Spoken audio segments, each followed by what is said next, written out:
Hello, good evening. Welcome to another episode of Guns and Yellow Ribbons. Saturday night in the South Coast was noisy, ground, real pressure, and Arsenal stood up to it. Bournemouth capitalised on an Arsenal error, but Arsenal kept their heads and took control and found a way to win away. We're breaking down the game. We're going to chat about lots of different things.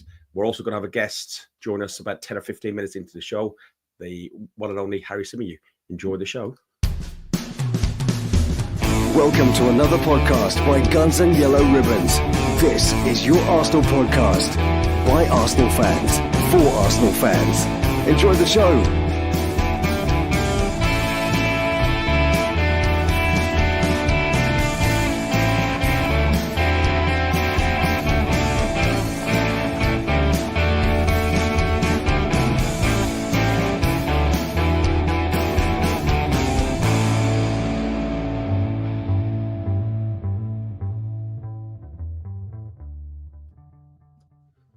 Evening, lads. How are we? Trevor? What a cock up that was. There was no cock up. There's no cock up. I've seen better introductions, right, on blind dates. Honestly. I've never heard such a load of rubbish in all my life. I'm tired, right? I'm tired. And It was a long journey back yesterday. I didn't sleep very well last night because I had loads of things about football going around my head. Which we're going to talk about in a bit, I know. And so hopefully I'll put up with you two for a bit, and then Harry will come on and make me smile because I like Harry. He's a good mate. Yeah, Harry's just finished on TalkSport 2. He was doing a show up until 6 o'clock, so he's on his way home, and then he's going to join us afterwards. Alex, you good? Very good. It's not too bad being an Arsenal fan at the moment, especially watching what's going on in some of the other clubs at the moment.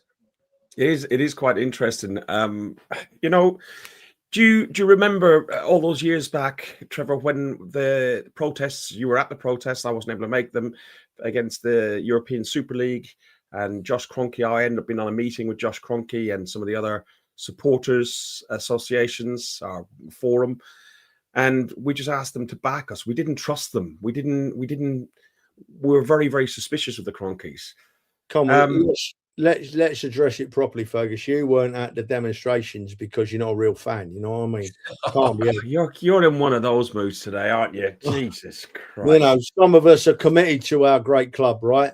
And some of us just tag along for the ride. You know, there's a massive difference in what these people are. But no, I still say those demonstrations made a difference. That's only my opinion. I don't know any better or worse, but look at where we are now, right? We've been backed, got a manager that's got us to the top of the league. I can't get too excited yet, but, you know, we're doing it, aren't we? You know, we're getting there. Well, you look at, used to be rivals. Manchester United have just sacked Amorim today. Maresca at Chelsea got sacked a couple of days ago. You know, surely, with what the Kroenkes have done, with what Arteta is doing, surely some of these other ownerships should look at the model. Like, you go back to, we lost 5-0 to Man City away, and people were screaming for Arteta's head. You know, he's got to go. He hasn't got a clue. Celtic manager, right, Danny, has been sacked too, although he has been dreadful. But we stuck with him. Surely that's what they've got to do. Man United, Alex, have gone through 10 managers in 13 years since Fergie left. Yeah, and every single time it seems like the likes of Gary Neville, Rio Ferdinand, they hold too much influence in the club. It seems like to me, and now obviously Darren Fletcher taking over. It's still the old faces of Sir Alex Ferguson. So it must be difficult coming in as a manager, knowing the amount of pressure and influence ex-players and the likes of still Sir Alex Ferguson has in the club. And I think maybe that was what Amorim in the end struggled with. Trevor, I know you don't really have huge opinions on any other club but Arsenal, but I'm interested to know your opinion about these two managers and just the way these clubs which are very big clubs, lots of money and everything else, how they've behaved, considering you can see that what the model that we've done. Look, right. Chelsea and Maresco, I don't know much about at all because I don't want to know anything about Chelsea. But Man United is slightly different because Man United, a lot of my in-laws are all Man United fans. So I watch them, I watch their pain. And I know about that pain because I've been through it with the Arsenal, right? But I thought that Amorim would be around for a while. I did. I actually didn't mind him at all. I knew, remembering what kind of job Emery had and Arteta has done, I thought give him time, and you could see glimpses every now and again. There was a glimpse of hope, for them. But I honestly think that something triggered Amorim yesterday. And my view, and it's only my view, I have no inside information. My view is that probably Amorim thought the best thing I can do is get myself the sack, because if I resign, I ain't going to get me wedge. I ain't going to get me payoff. So I'll go on telly, give an interview that makes my position untenable, and they'll get rid of me. And that's how it works. But something must have pushed him.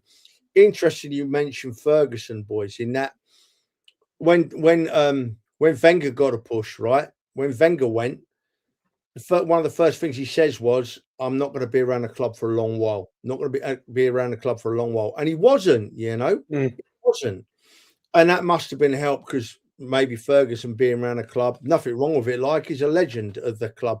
But maybe just that all-powering, down-looking figure doesn't help them at all. But the problems run very deep at Man United. Very deep at Man United. I mean, you've only got to look at the Glazers.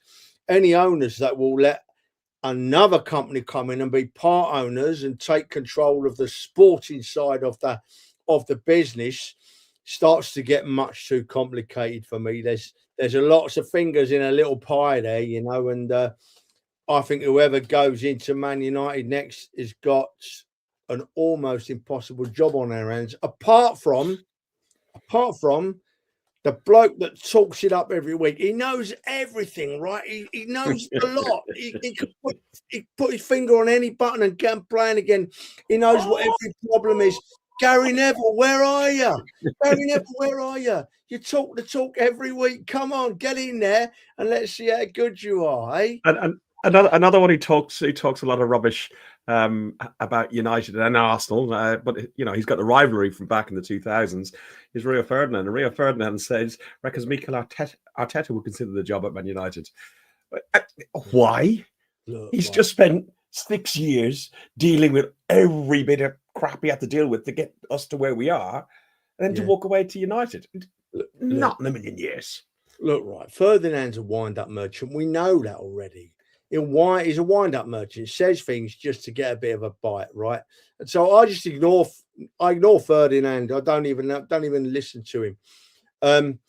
Danny makes sense here, though, from what he got. Amorim was trying to say that he can't implement it his way, and you have to do it the Heritage United way. I think Danny's probably quite near the point there. I really do. I think that Amorim may have been a coach, and that's it. He was told what players he was having, and so I think Danny's probably right, but I still think that Amorim would have thought, what's the easiest way out? I'm going to go and make my position untenable because I get loads of money. If I made my position untenable here at my work, I would get a huge big check saying 00000 on it. I wouldn't get 18 million pounds that Maresco's got, and I don't know what Amorim's got. But I did also hear that he had a falling out with the director of football. He's a guy. Mem told me to remind you of him. He played as a winger for Blackburn Rovers when they won the league. Wilcox, is it? Wouldn't have a clue. Not old enough. That's the Spawn director, right? Yeah. Jason Wilcox. Yeah, he's the director of football, and apparently him and Amorim didn't see eye to eye. And you are old enough. When Blackburn won the Premier League the first year. Blackburn won the Premier League, have they? Yes. I never knew that. They won the first one. They were the first one. Really? Oh, see, I weren't about. I was too busy being a real fan and concentrating on the Arsenal to worry about. Oh God! There's another one in my side, Alex. Another one in my side. It was interesting. I don't know if you read the statement they put out, Manchester United, but it was funny to see the wording where they said they reluctantly let go. But then they also said it was because they wanted to give the club the best possible opportunity of reaching the best Premier League place in this season. So it's just funny. I think that supports your theory as well, Trev, of Amorim sort of wanting to get sacked as well, because it seems like the club actually didn't want to sack him, but then, I mean, after that press conference, they kind of had to, didn't they? Yeah.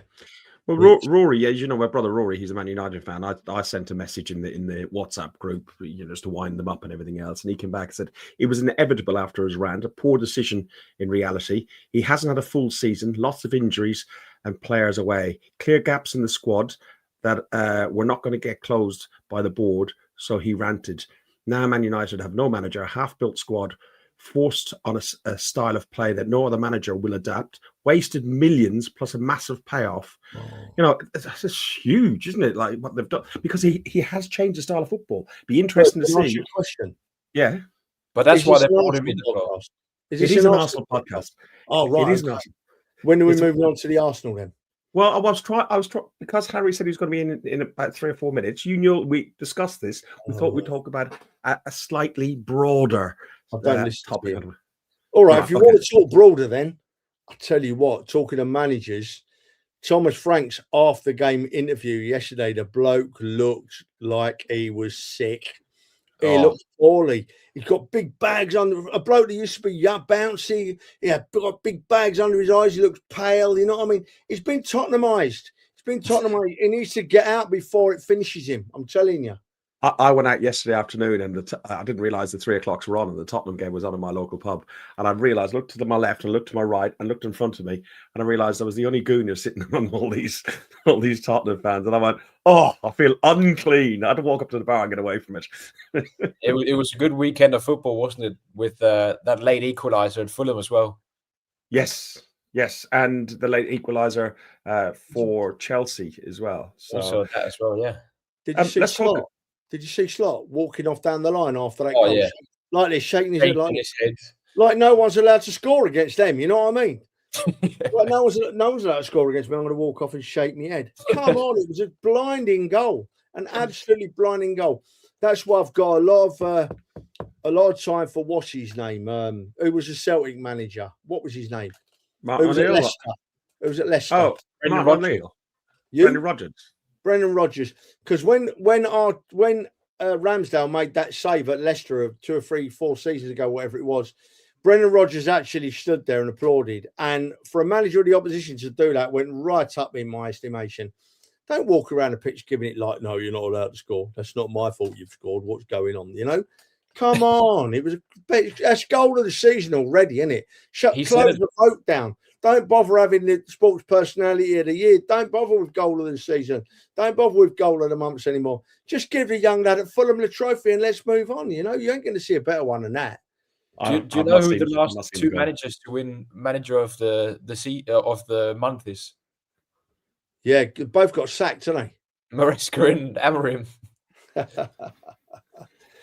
Well, good, Harry. We've been padding. I've picked up a lot of the content that you were talking about on your show. We've done Amorim, we've done Maresca, we've done Rio Ferdinand's comments. We've even touched on Thomas Frank and a few others. So yeah, it's good. It's good to have you on, mate.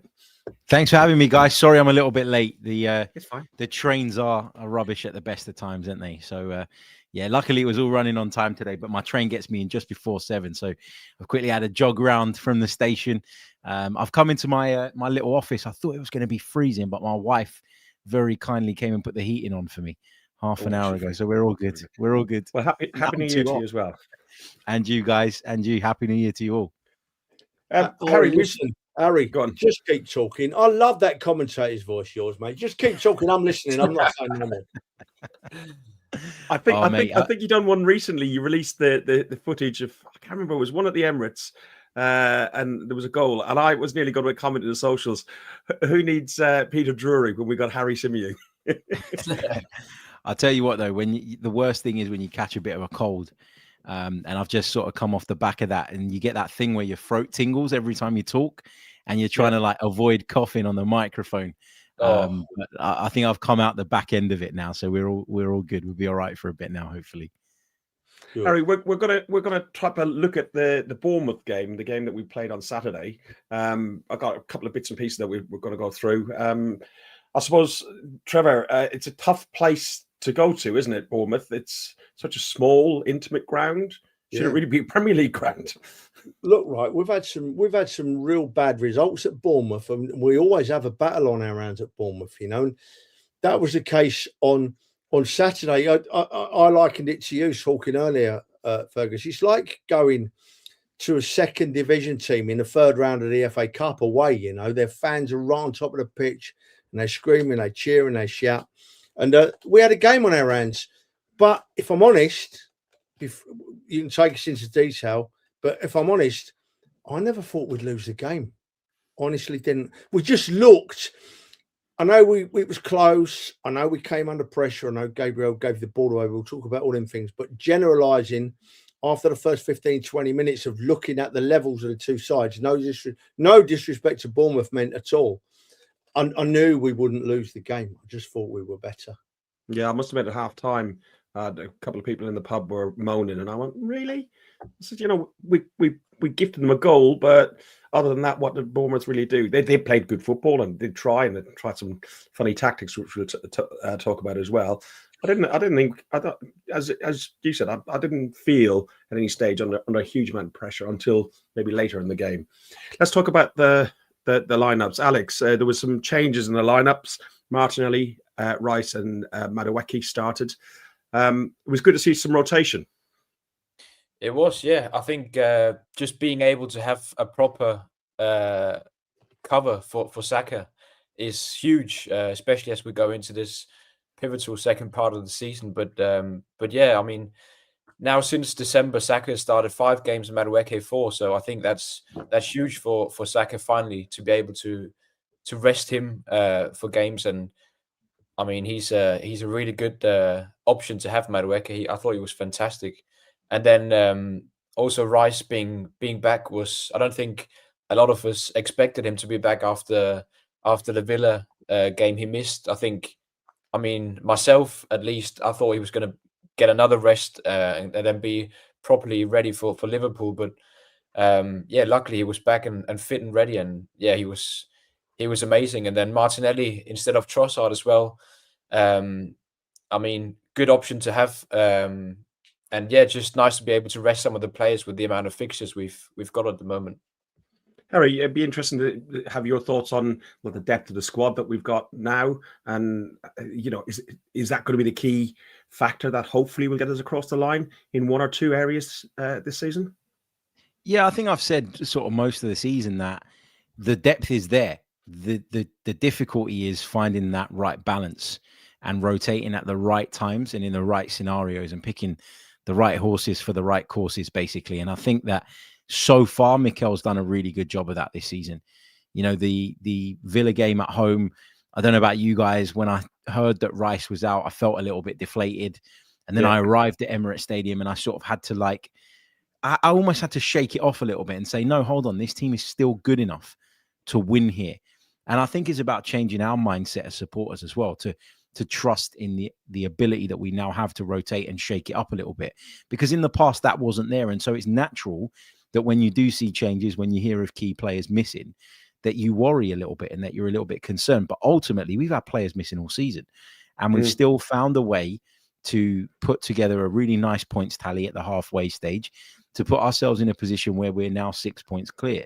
And I think the other thing as well is that we don't need to be perfect this season. We just need to be better than those that are also in the race. And because we've been conditioned to feel like you need 95 points to win a Premier League, we're all looking at every game and we're maybe putting a little bit too much on it in terms of its value individually. And I think we've ended up in a situation where we've all got just a little bit too intense.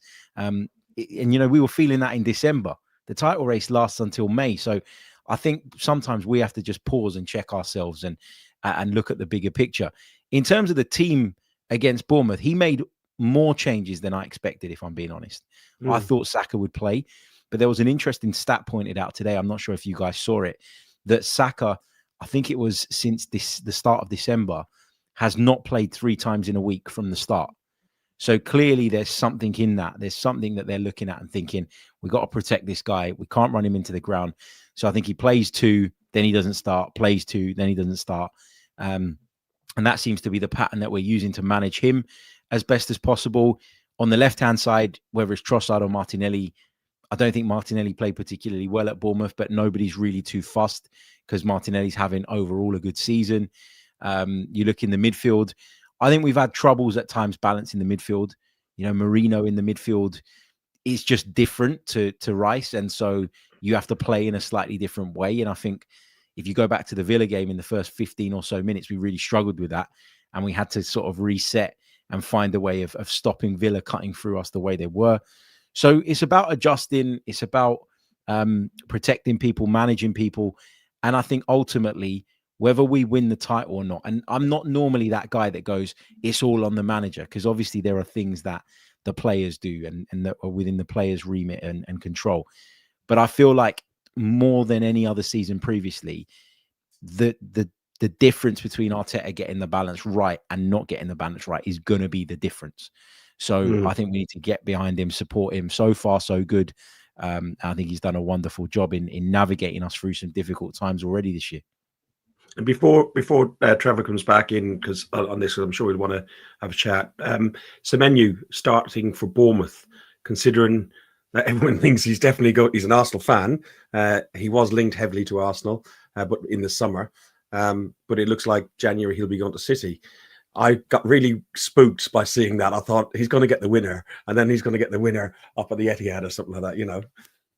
It's an interesting one, isn't it? Because I read somewhere, and I don't know how accurate this is, but that his release clause doesn't come into play until the 10th of January. So I was like a lot of other Arsenal fans going, they've left him there on purpose so that he can play against us first.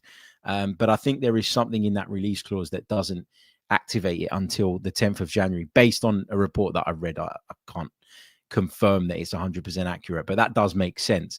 The other thing was, though, and I was doing the commentary on Saturday with Perry Groves, and he made a really, really good point. And he said, if I were Antoine Semenyo and I knew that a career-defining move was just around the corner, even if I'm the ultimate professional, there is a bit in the back of my mind that tells me, pull out of this challenge, be careful. You know, you're playing with the handbrake on to a degree. And I thought that I thought that you could see that in Semenyo's performance the other day. I really did. Trevor, you're on mute, mate. Come on. I've caught Harry's cough. I was just having a little cough. I thought that Semenyo had an average game, actually. I was expecting him to stand out, and he absolutely didn't. He didn't, you know.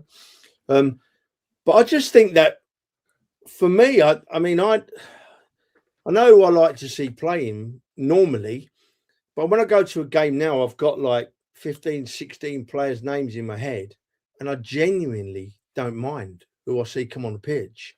So I know I'm going to see whatever 11 go on the pitch. I know they're going to give everything for the badge, and that's all I've ever asked. We all know that. So I think that Harry's right when he talks about what Arteta does between now and the end of the season is going to be absolutely key. Managing them, absolutely, it's going to be key.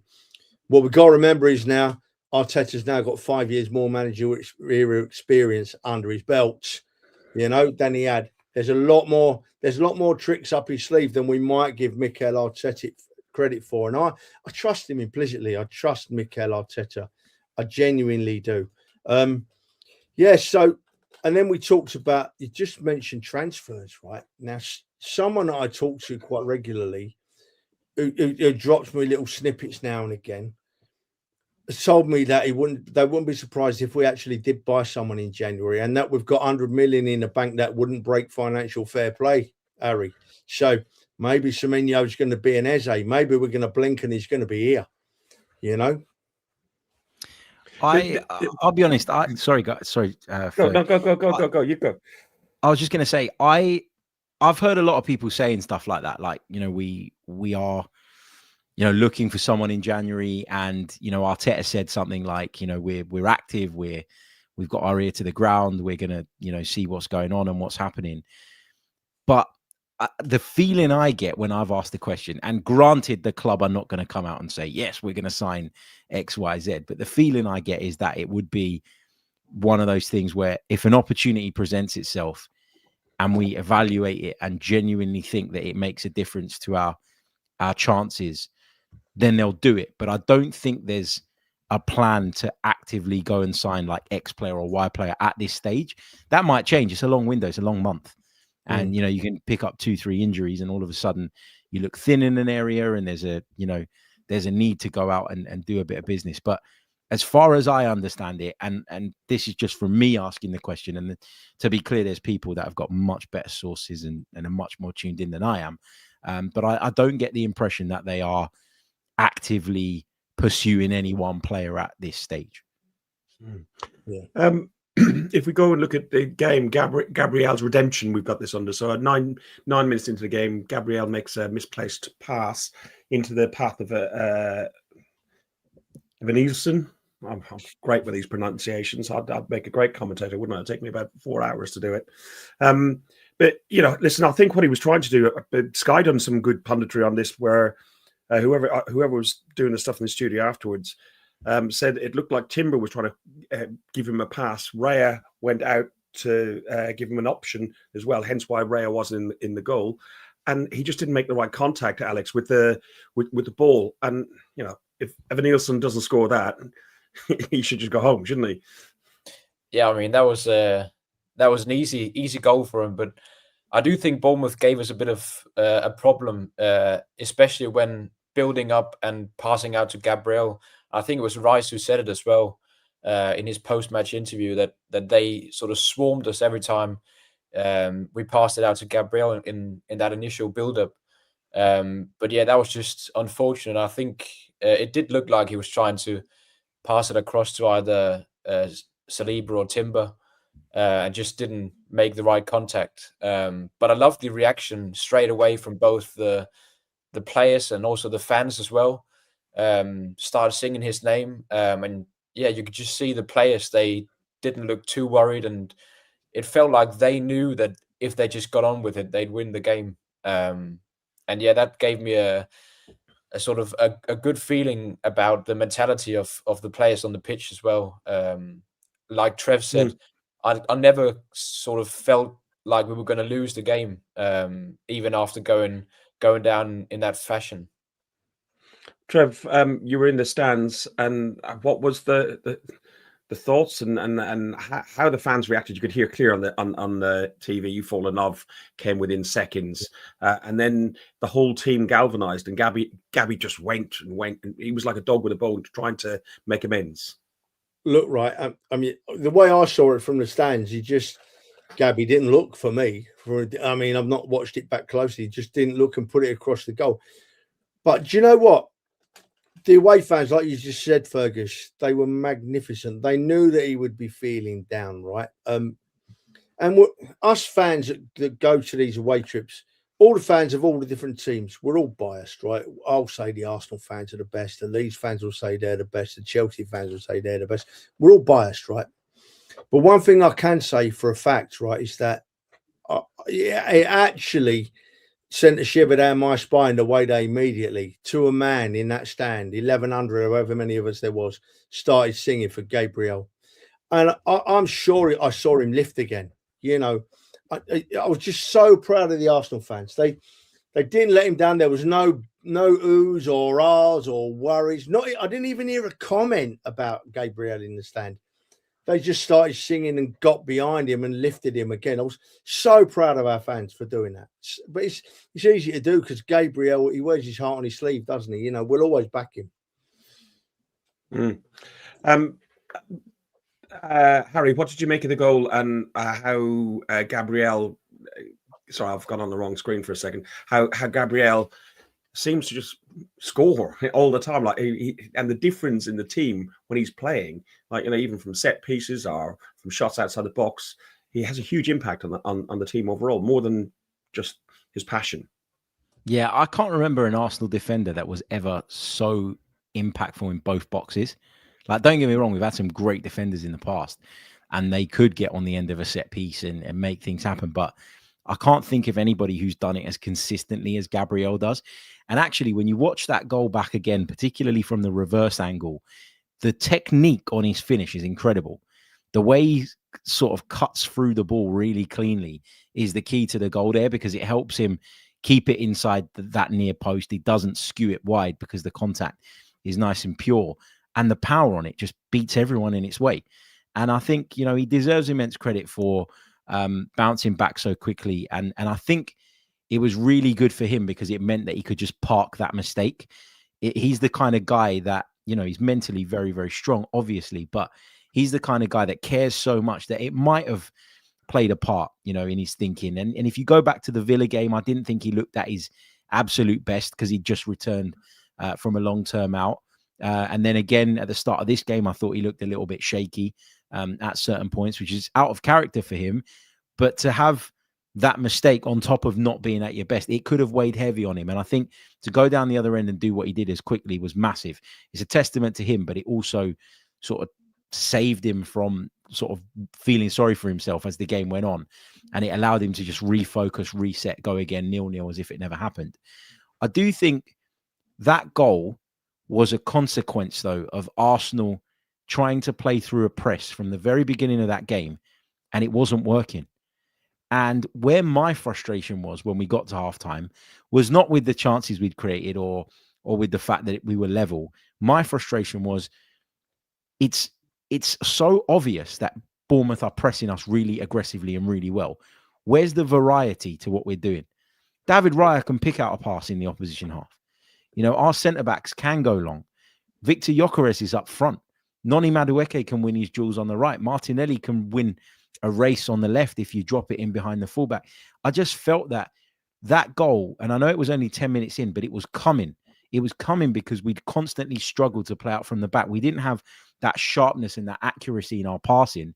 And what I wanted to see was Arsenal go, hold on a minute. We've came into this game wanting to play one way. Actually, that's not the way that we do this right now, and change it. And we talk so much about Arsenal's flexibility and adaptability, and I just wanted to see that on show there. And I thought we had a few moments in the first half where we really were stubborn in our approach, and we caused our own problems. Now, obviously, it wasn't, critical in the end, and we managed to win the game. But that was my frustration at halftime. If I rewind back to the break, that's how I was feeling, and that's what I was thinking. Victor Gyökeres is there, hit the channels. And we didn't do it once in the first half. Not once. And I think that was something that needed to change. But listen, when you've got Declan Rice in your ranks, you can step up and score 2 goals like he did, you'll be fine. But it's just, for me, I wanted to see Arsenal say, hold on a minute. We came here with this idea. That's not working. Change it. That's what I love about this team, the way they can switch modes. And I don't think we did it quick enough. And I think that goal was a consequence of that broader problem. 54 minutes into the second half, and Rice gets his first of a brace. Odegaard assist. Alex, is Odegaard back to his best? He's certainly getting there now. I think he's had 3 starts in a row where he's scored or assisted in each of those games. So I think he's getting there with goals involvement now, and also physically. I think the energy he brings on the pitch and his pressing, he's starting to look like the Odegaard from the 22-23 season. Mm-hmm. So I think he's one of the main reasons why we've sort of clicked attacking wise in these last 2-3 games. So yeah, I think he's really getting there. And also, I know we just spoke about it, but the Gabriel goal, I think we have to give a special mention to Madueke as well for creating that goal on the right-hand side. And it was the second time in a space of like 5-10 minutes where he just blasted past his defender, and he probably should have scored the first one where he went across. Had an easy finish, but sometimes he seems like he's so explosive that he sort of it's in such a high tempo that he rushes it a bit. But yeah, I mean, that's just, he can still add on his end product. But yeah, I just thought I had to give him a special mention for the first goal we scored. Trevor, on that first goal for Rice of his two, Victor Gyökeres, you'll see, and this is still here, and he comes into some criticism maybe for his lack of goals, but you can see here how he's affecting games. Bournemouth had he pulled 5 defenders in on him to create the space for Declan to score that goal. Yeah, it was really interesting because I saw that still when I got back yesterday, and I thought still pictures can sometimes don't tell the full story. You know, sometimes they're very misleading. So I watched the game back, and yeah, he actually did keep those defenders occupied when the ball came to him. Did Gyökeres, and yeah, and we all know what happened next with Rice. I'm just a couple of things that you boys have been talking about. I was really pleased to see Madueke start. By the way, I was so pleased to see him start because he's not let us down, has he? And I'm going to keep going on about it till the end of the season, probably, because it was disgraceful the way he got treated by Arsenal fans before he even set foot on a field.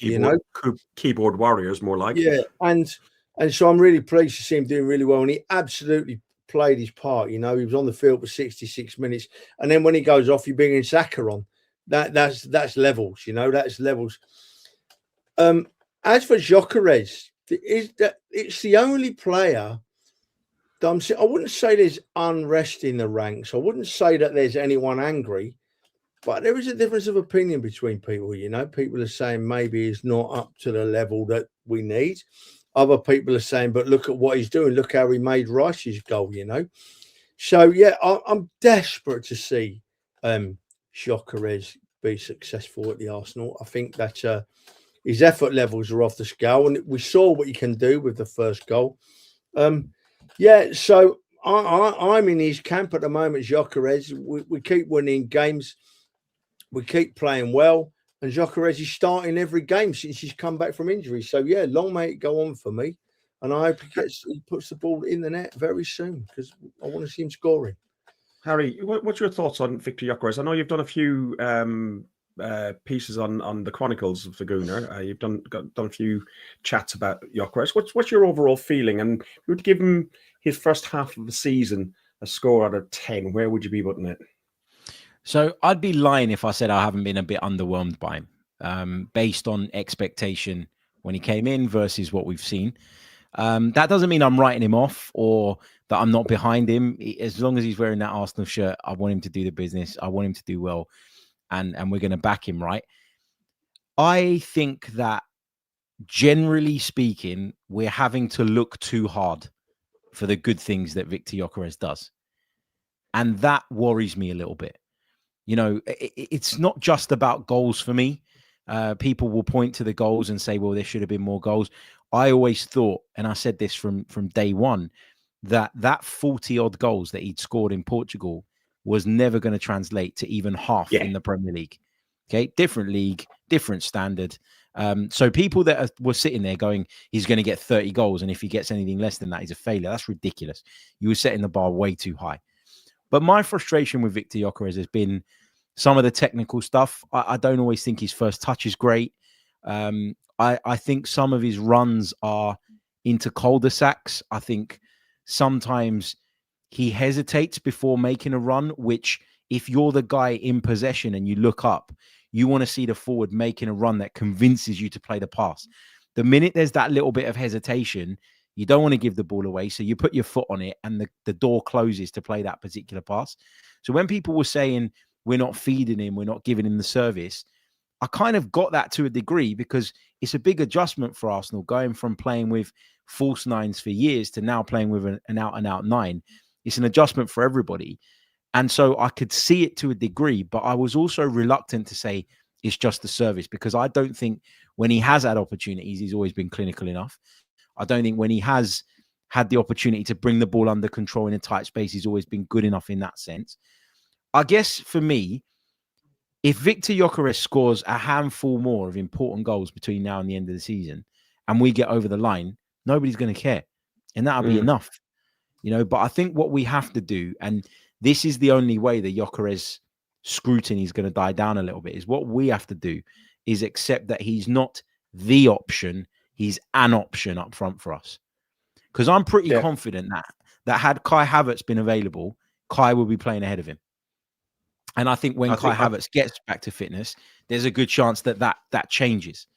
So it's not to have a go at Victor Gyökeres, but I think I was wrong probably about what his level is. And while I think he's an asset and an option for us up front, I think there are going to be games where he's not the right option. And I think we have to be okay with saying, this is not the game for you. This is the game for Jesus, or this is the game for Havertz. And take him under our wing and embrace him as one of the guys and not the guy, I guess is my overall sort of view on Victor Gyökeres. Can it get better? Of course, it can turn around. I've been saying to people this week, I feel like the Liverpool game is going to be the one that he bursts onto the scene and really makes a statement. And God, I hope it is, right? God, I hope it is. He probably will have a bit more space to operate in, and maybe the team can play to his advantage. You mentioned before, which we've quoted a few times on one of the little shorts you done, that you found that he was playing the man more than playing the ball, and in the physical battle when the ball's coming over the top. We had it with Martinelli in a game a few weeks back. Martinelli just kept his eye on the ball and ran for the ball, where Gyökeres is checking his man all the time. Have you seen him improve with that, or do you still see him doing that? I still see it a little bit. I think when the ball's in the air, maybe his first thought is to lean into the man first. And I think Kai Havertz does that a lot as well, by the way. But Kai Havertz is normally strong enough to win the duel. And where I've been a bit disappointed with Gyökeres, I know people always say he's strong and he's really well built. I don't think he wins enough of those duels for a guy of his size. I think that's something maybe that he's struggled with because of the fitness stuff. You got to remember when he first came in, he hadn't had a preseason. He was catching up. So for a while, we didn't really see the true Victor Gyökeres. And then just recently, I think barring the last 2-3 games, this was a Victor Gyökeres that was coming back from another injury and was probably forced back, in truth, a little bit earlier than he would have been in an ideal world.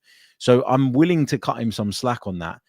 But I think, as that's put in the chat, he's half a yard short from things. That's the key. There are times where we get the ball across the face of the box, and by the time Victor Gyökeres has thrown himself at it, the ball's gone, because he's just that half a yard too slow. And this is, I listened to The Rest is Football, Gary Lineker's podcast, and I thought Gary was a great striker, right? I thought he nailed this. He said, what the very best strikers in the world do, they don't wait to react to where the ball's going. They anticipate. And I think Victor Gyökeres has got to believe and trust in his instincts a little bit more, and gamble and say, I'm going to go across the near post this time. I'm going to go back post this time. I'm going to come short. And if he does those things and he's proactive in his movement rather than reactive, then I think he gets on the end of a lot more. So I thought Gary Lineker summed that up really, really nicely. Trevor, it's interesting, and also what Demsek has put up here. It's interesting how when Gyökeres comes off, we seem to concede a goal. Now, when I was in the local watching the game, after the game, one of the guys, Chris, turned around and said to me, he said, every time Gyökeres goes off the last 20 minutes, the pressure comes on. We drop deeper and deeper. Have you noticed that, Trev? Yeah, for me, it has been a little bit of a problem this season. When we've had a lead, we seem to invite pressure on us, and once or twice it's cost us, hasn't it? You know? Yeah. I mean, it cost Villa scored late. I can't remember where else they scored late. Sunderland. That's the one. Of course, I was there. But Gyökeres Harry's just sent my mind off on another tangent now, you know, thinking about it. And don't do that. But it's all right. Everything I'm hearing, I can sort of relate to, you know, and I'm desperate for him to do well. And I want Havertz to come back because I see the benefits of Havertz when he plays, you know. But what I can't get out of the back of my head is, and it doesn't worry me because we're winning games, you know, what we needed to sign a striker because Havertz and Jesus weren't scoring enough goals, you know. And now we're thinking, yeah, we'll get Havertz back and we'll get Jesus back. But they've got to change their games as well and score some more goals, you know. So, yeah, it's not a bad conundrum to have because we've got all those players to choose from, and I'm sure Arteta will get it right. But every time I hear someone talk or I read a piece about the Arsenal and Gyökeres, sort of my head sort of changes a little bit. I can't make my mind up, if I'm honest. I genuinely can't make up my mind. But I think hopefully he's going to be all right. As Harry said, come Thursday, please. Oh, Yeah, so 71 minutes in, Rice has a kiss with the camera because he's scored his second of a brace. Brilliant photograph, and was quite disconcerting seeing on the TV camera his mush coming straight to the camera, leaving all the smudge on it as well. It was very unusual. But it was a Saka assist, Trev. Great goal. It's his first Premier League brace in the Premier League in his 296 appearances, and it's his second at Arsenal in all competitions. He got the one, obviously, as we know, against Real Madrid. It's great to see, isn't it? It was great to see Saka get on the end of that ball and cross it. He had to show his pace, and he looked up and picked Rice out perfectly. That lad's come on as a substitute for Madueke. This is what I was saying just now about the levels we're at. But Rice, he was comfortably man of the match again for me. Every week he just shines, and it was lovely to heard his interview after the game today, and they were talking about what you just said, Fergus, about him scoring 2 goals, and he didn't really say that he was over the moon with 2 goals. He sort of insinuated that he was looking for a third. Quite disappointed he didn't get a third, and I think that's great. I love that. You don't sit on your laurels, and you just strive to be better and score more goals. And we need to keep that lad fit. We just genuinely need to keep that lad fit. Having said that, as Harry just said again, we went into the game at Villa, and I was a bit worried we were going in without Rice, and we played all right at home, so it's easy to contradict yourself when you've got so many good players to talk about. I think the reason why you were all a bit nervous with the Rice situation in the Villa game is, if you, like you said, Madueke, Saka, Martinelli, Trossard, you've got like-for-like players that you can rotate the whole time. And the one area that we don't we have got Marino, but we don't really have a really good replacement for Rice should he be ill. You have got Norgard for Zubamendi. He's not as good, but it's still a like-for-like type player. Alex, do you think that's why people were nervous beforehand? Yeah, he's one of the best midfielders in the world, and he just keeps getting better every season. I think, obviously, massive credit to himself, but also I think we have to credit Arteta for the way he's evolved Declan Rice since coming from West Ham. I think he was a great midfielder at West Ham, very combative, physically brilliant. But I think, especially going forward, I think under Arteta he's added so much to his game. His delivery on set pieces is so good, and now arriving late into the box, he's got a great finish on him, and I think he can. He can go even further than he is at the moment. So yeah, obviously it's going to be difficult finding a sort of a like-for-like player or replacement for him. But I think maybe it's something that we're going to look for in the summer, a more a player that resembles the way Declan Rice plays a bit more, because Marino is so different from Declan Rice. So yeah, maybe it is something we need a bit in midfield. A more like-minded replacement for Rice. Trevor, 76 minutes in, the Portsmouth substitute Junior Krupi scores. Isn't it? Bournemouth. You know me. If I don't cock it up once, it's not Guns and Yellow Ribbons, is it? Krupi scores 3-2. Were you nervous at that point? Are you still confident? Yeah, look, right. Of course, you're going to be nervous when a team comes within 1 goal, especially with our recent record of giving away late goals. Of course, I was a little bit nervous, but inside me, I was thinking, no, we'll be all right. We're not going to give another one away. We're not going to give another one away. Now, boys, I've watched back bits of the game. I've not seen this back yet, right? So don't bite me head off. Just give me an opinion. Could Raya have done better with that second goal of Bournemouth's? It just looked from the stands like he was a bit late going to his right. I don't know whether he was unsighted or what.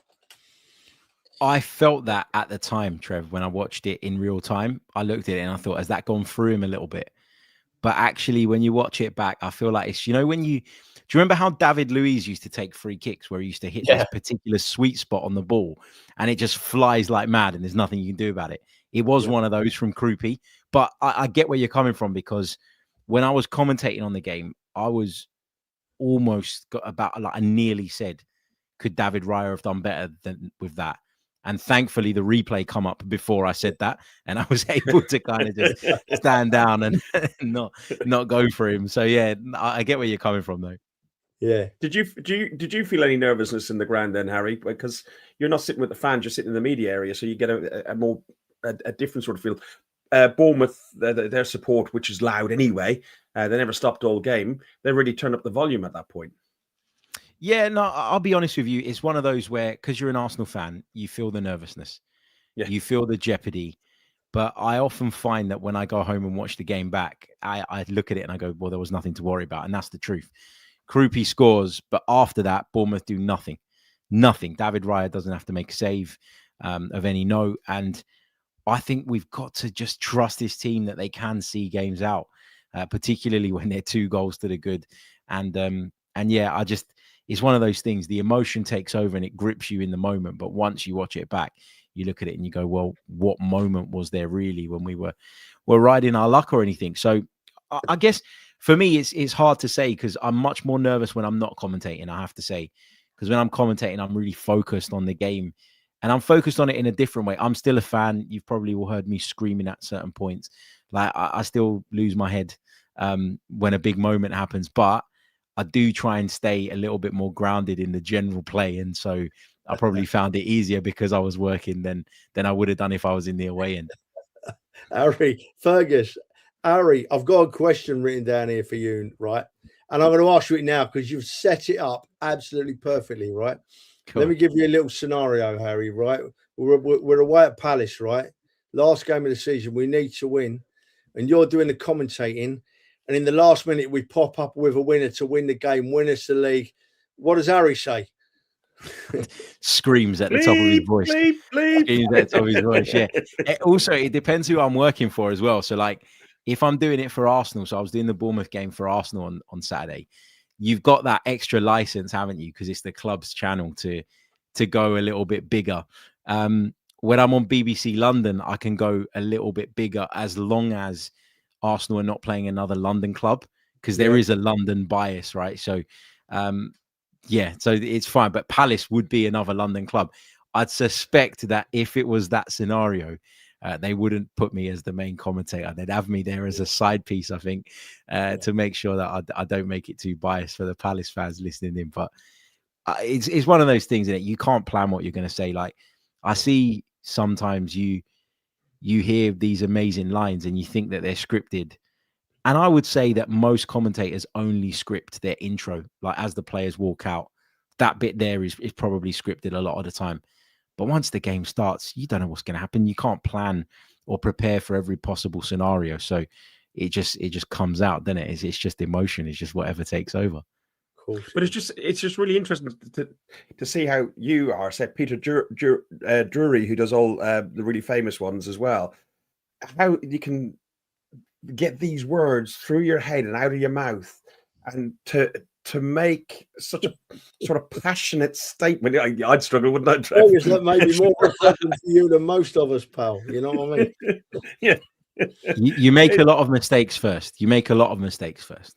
Like, I remember when I first... There's hope for me yet then. I remember when I first got into it, I remember somebody asked me, and I'm a big believer that even if you don't think you're ready for something, you should try it, because that opportunity might not come again. And I remember being asked to do some work when I first started that deep down, I probably knew I wasn't ready for, but I didn't want anybody to know I wasn't ready for it. So I just tried it anyway. And there are games that I've done where I've walked away and been like, I completely messed that up. Earlier in the season, I started doing some Serie A games with DAZN. This was the second game I'd ever done for DAZN, right? And I was so excited. I love Serie A. After Arsenal, it's my next big thing. I love it. I follow it. I'm a neutral, so I enjoy it even more. And I got a Roma game and I was buzzing, absolutely buzzing. And they said to me, Harry, do you want to come up to Leeds and do it from the studio, or do you want us to send you the kit so that you can do it from home? And I thought to myself, Arsenal are playing later that day, so I'd rather do it at home. That way I can do this and be at the Arsenal game, right? Probably shouldn't say this, but that was the case. So I get the kit, comes to my house, plug it in, and this thing, the pictures that I'm being fed are reliant on my internet connection. So I'm trying to make an impression, second game for them, and Roma have this amazing counterattack. And as this counterattack's developing, my pictures go all pixelated and I can barely see what's going on. Oh. And we're live now, right? So the ball goes into the penalty box and a player taps it in at the far post, and it can only be one of two. It can only be Pellegrini or Dybala because of the size of the player. And I've gambled and I've said the wrong one. Oh. When really what I should have done was go, and it's a goal or whatever, and been really generic until the camera panned to a close-up of who scored. And then I could have filled in the gaps. So, and honestly, for about 6 weeks, I was so upset with myself about that. But you learn, don't you? Because now I know it's school day, isn't it? I know that if I can't tell who scored a goal, if it's a goal mouth scramble and I can't figure it out, then I won't give you the goal scorer. I'll let everybody know that the ball's gone in the back of the net, particularly if it's radio. And I won't commit until I see who wheels away in celebration or whatever. So you got these are just things that you learn, but which is easier to do since we're on the topic now. We've gone off where we were, but which is easier to do, radio or TV? Oh, TV, because the pictures are there, and so you don't have to say half as much. If the ball's being passed around the back four and I stay silent for 10 seconds on a TV game, it's not a problem. On the radio, you can't ever be silent. You can't just have dead air, right? So you've got to be giving information, not just about who's got the ball, but where they've got the ball, what part of the pitch they're in, what the broader picture looks like. You got to be far more descriptive on radio. So I think radio sets you up nicely. If you can do radio, you can do TV, I think.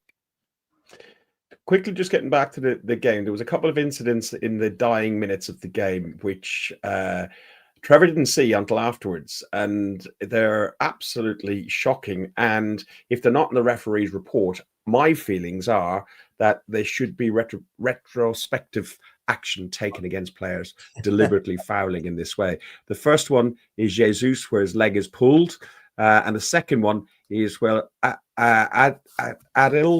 who's already on a yellow, has gone down to head Gabriel's elbow and then rolls around in the box trying to say he's got elbowed in the face. Alex, talk to me on this one. I mean, the Jesus one, fair enough. The referee apparently doesn't see it. But the second one is just pathetic from the Bournemouth player. And I think surely the referee sees that one. And I think he has to give him a yellow card for it. For the way he's gone down, heading Gabriel's elbow.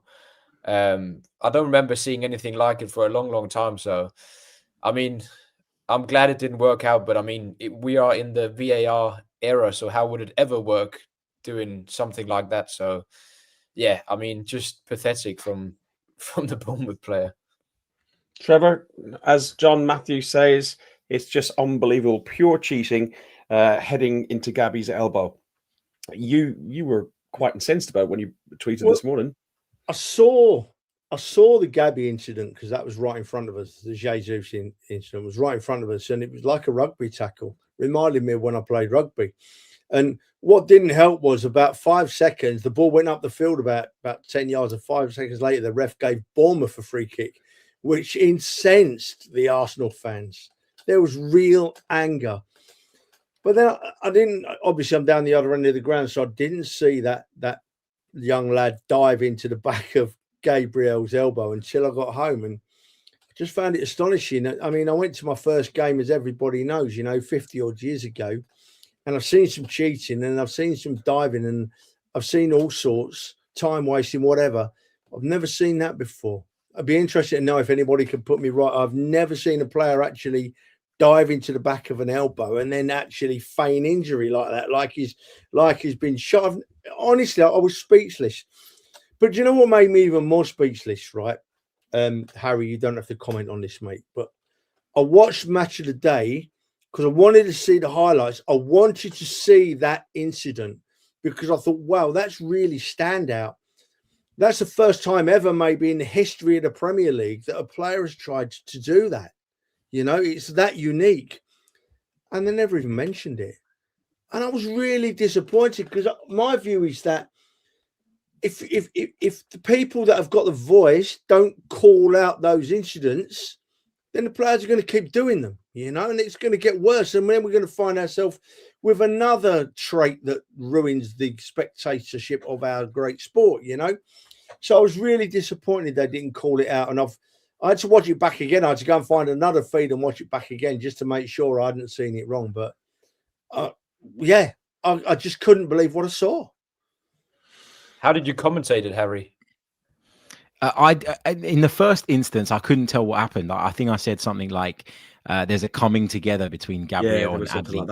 That's what I said. I said there was a tangle in my commentary, and then I saw it back again, and I said what it was. I said it looks like he's literally headbutted his elbow. And I was doing the game with Perry Groves, and Perry Groves is great at the one-liners and cracking a joke, and we were laughing about it, to be honest with you. But you're right, Trev. It should have been highlighted for the embarrassment that it was. Thankfully, in this day and age, it was going around on social media, and so it wouldn't have gone unnoticed. But yeah, it was an absolute disgrace. There's a tiny little part of me that loves housery and that thinks that, you know, I kind of admire the fact that he was so desperate to get a result for his team that he's come up with that on the spot. But as long as it doesn't get given, then we're all good. Yeah. Next up, Liverpool on Thursday. Huge game. I know it's not as big of a game that it could have been at the beginning of the season. I know there's a big, some stuff going on in the stadium as well beforehand. So if people are going to the game, as Raymond says on Red Action, bring your dinner and get into the stands nice and early and join in actively in whatever is going on in the stadium. Trevor, brief 1 or 2 lines, if you can do that, on what you're hoping for Liverpool. Ooh! Look, right, all I'll say is that, without getting too specific about Liverpool, I don't fear anybody. I'm an Arsenal fan in a position where bring it on, bring them on. You know, there's going to be ups and downs for the rest of this season, right? That's football. That's the sport we watch. But I don't fear anybody. And I just hope, in my head, I still can't get out. Well, I'm over it, but I can't get it out of my head thinking about the game at Anfield. For me, it came too early in the season. And I think we paid Liverpool far too much respect in that game. We were expecting a different Liverpool side to come out and play against us. And we gave them far too much respect. And in credit to Slot, after the game, he said as much, you know. So I hope we have. I'm sure we will have learned from that first game at Liverpool. We would have planned for this game on Thursday. And I'm quite comfortable that we're going to get a win. I think we're a better football team. I genuinely am. Alex, any major changes in that lineup? Do you start Saka? I think you mentioned that before. Do you start Trossard? How is Calafiori going to be fit? Well, that's a question that's difficult to answer if he's going to be fit or not. But I think surely we have to start Saka, and then surely we have to start Trossard as well over Martinelli at the moment. I just think he's been so clutch for us, Trossard, in this season. So I think those are the changes I'd make. Backline sort of picks itself unless I can't see Calafiori coming in. But I mean, you never know. I think Nkapé's done all right, especially defensively. I think he's been decent. I think he doesn't offer too much going forward, but defensively he's very solid. And I mean, I think Liverpool have looked toothless and in these past weeks, and the amount of injuries they have. Salah's obviously with Egypt. Ekitike was out for the Fulham game. Don't know if he's going to be fit. Isak's out long term. I mean, it's just a game we have to win, and I can't see his famous last words. I can't see us losing against Liverpool at home. I think the crowd will be right up for it, and just keep going. We're on a good run at the moment. It's interesting there on Hincapia. He you see him. There's a few clips again running around on social media today. He does love a battle. He loves a duel, and he really gets off on it, Harry, doesn't he? Yeah, he's really charged up all the time, isn't he? He's that type of sort of South American, hot-blooded type of defender, which I really like. I feel like sometimes you have to be able to put a bit of a lid on it in the right situations and in the right moments. And I think under Mikel Arteta that will happen. He's shown that he can do that with others that were maybe a little bit temperamental at the start. In terms of the team, I think I agree with the guys. You know, Saka comes back in, Trossard comes back in. It's probably about it for me in terms of changes. If Calafiori is fit enough to start, I would play Calafiori because I feel like Arsenal are a much better rounded team when he's in it. I think the left-hand side is more effective offensively, and we become a little bit less predictable as a result. I also think he's got that unpredictability about him, Calafiori. He can go into midfield and get involved. He can go up the left-hand side. And I actually thought that him and Trossard have developed quite a nice little connection down that left flank. And for a long time, we've been saying Arsenal are really one-sided. It's all down the right, not that much going on the left. Calafiori being in the team is a big part of that. But if he's not, then you're playing Capier because for me, he's the safer choice defensively ahead of Miles Lewis-Skelly.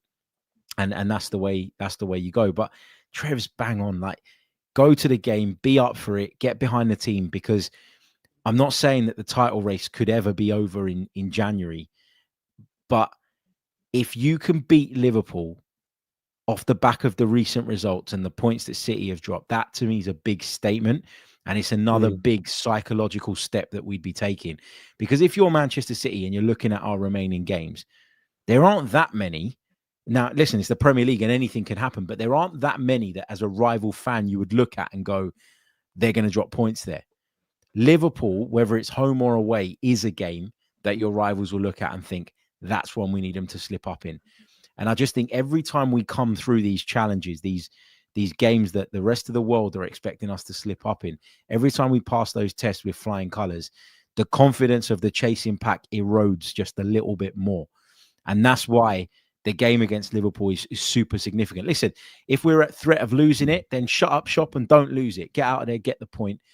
Just keep the momentum going. But there's an opportunity there to go make a real big statement. And if we can do that, then we're well on our way. It won't be done, but we'll be well on our way.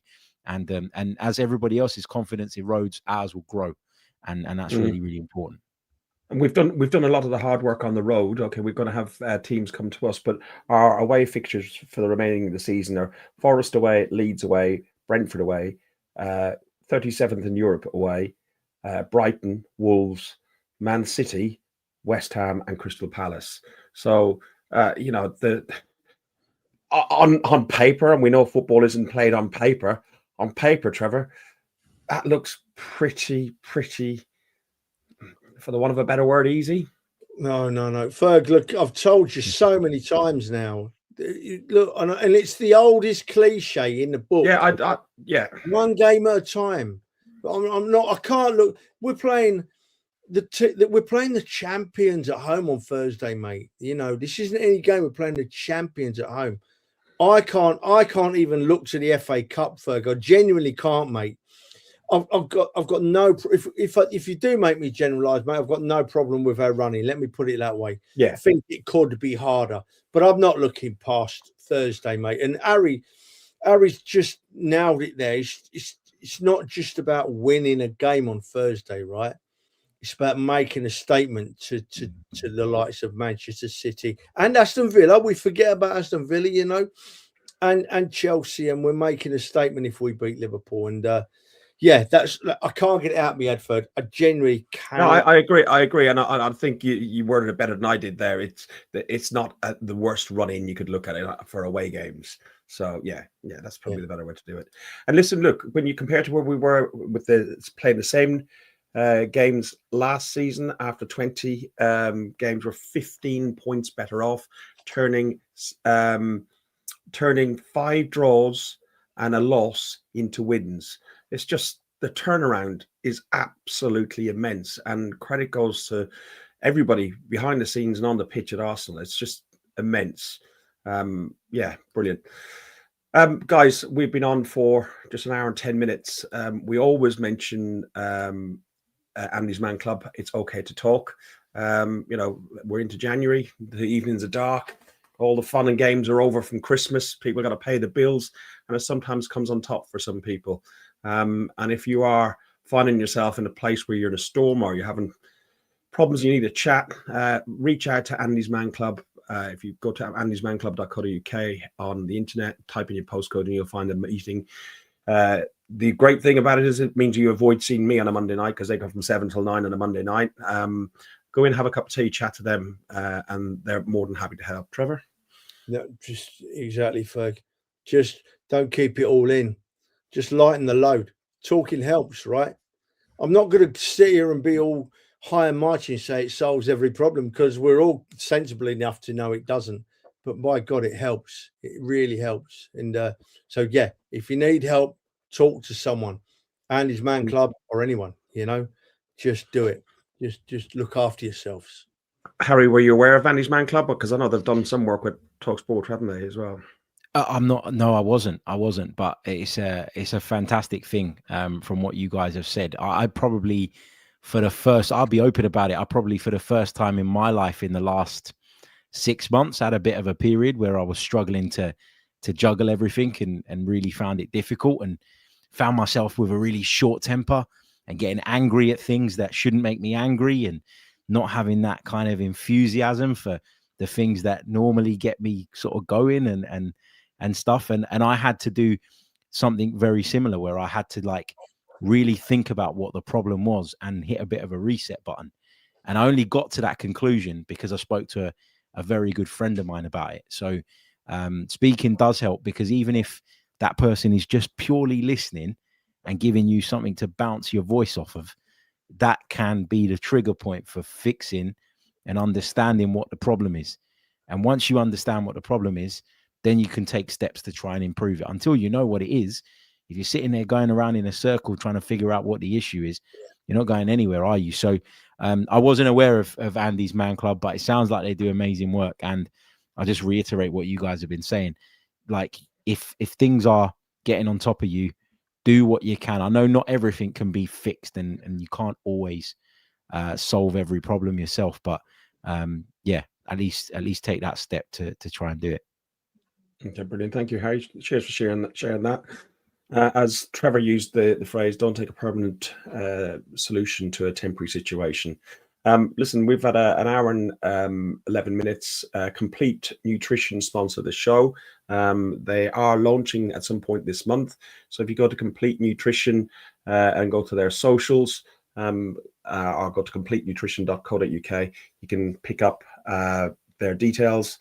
And if you use Gunners 10, you'll get a 10% discount if you order anything from them. I'm not sure if they have stuff ready to buy just yet.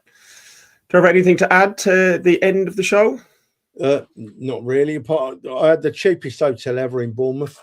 Saturday night, $25.99 for a travel lodge. I couldn't believe it. And do you know what? I'll give them a little bit of a plug because it was clean. It was the bar was good. The food was all right. The room was spotless. So yeah, thank you for Travelodge for putting some sensible prices our way. Just one little problem though. When your cleaners go in the rooms, can you make sure that no one has wiped the contents of their nose on the wall? And if they have, can you clean it, please? Because it really, I just had my dinner and it wasn't the most pleasant thing I'd ever seen in my life. But I'll let you off this once, Travelodge, because you normally look after us. On that note, I'm done, Ferg. All right, listen, I'm going to press that button first.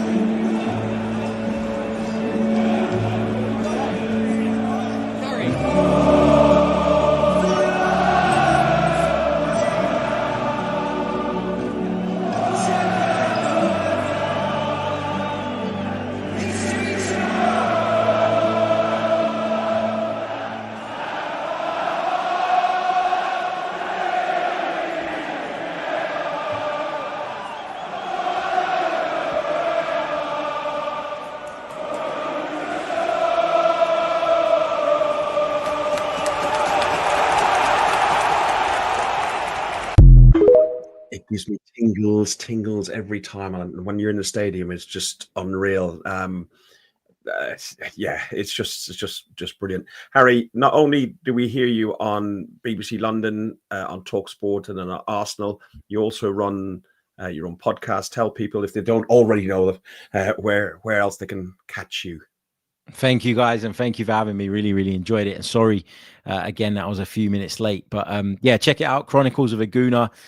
We normally do daily episodes, unless I get lazy and skip a day. I'm joking, or if something comes up. But yeah, check it out. You can find it on all the usual podcast platforms and, of course, here on YouTube. Brilliant. Alex, thank you very much. I will see you on Thursday. See you on Thursday. Yeah, hotel is booked. I'll check the walls to make sure there's no snots running down the walls. Okay? I appreciate that. Yeah, that would be very nice. Yeah, okay.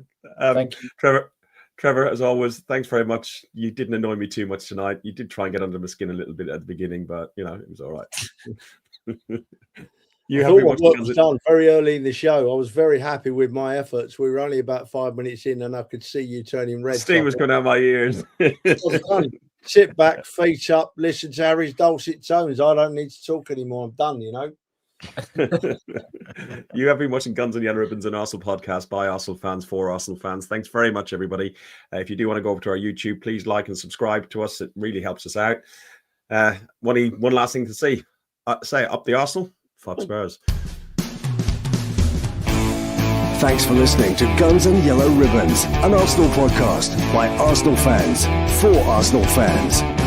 Follow us on Facebook at Guns and Yellow Ribbons or Twitter at Guns and Ribbons. And remember to rate and review us too. Up the Arsenal.